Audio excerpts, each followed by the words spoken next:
即係表面就咁樣睇啫。咁但係實際我哋要睇埋個 core 嘅 GDP 嘅，即係裡面嘅 breakdown。咁我而家會拆俾你睇。好啊，80同埋20，我哋斬開 GDP 裡面嘅 breakdown 先。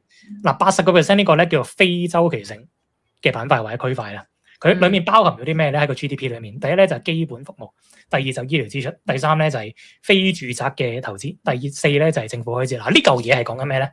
呢嚿嘢佢佔咗80%，而呢嚿嘢咧係好難受到經濟周期影響嘅，好難。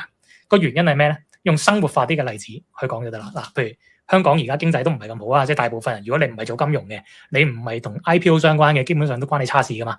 即係呢過往幾年嗰個股市嘅範圍其實唔關你事噶嘛。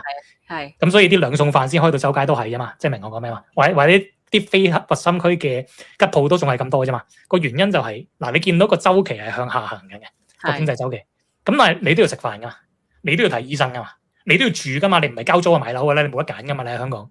咁政府都要運作噶嘛，即係佢唔會因為個經濟唔好嘅周街吉鋪，然後佢就炒咗80%嘅公務員，咁冇噶嘛。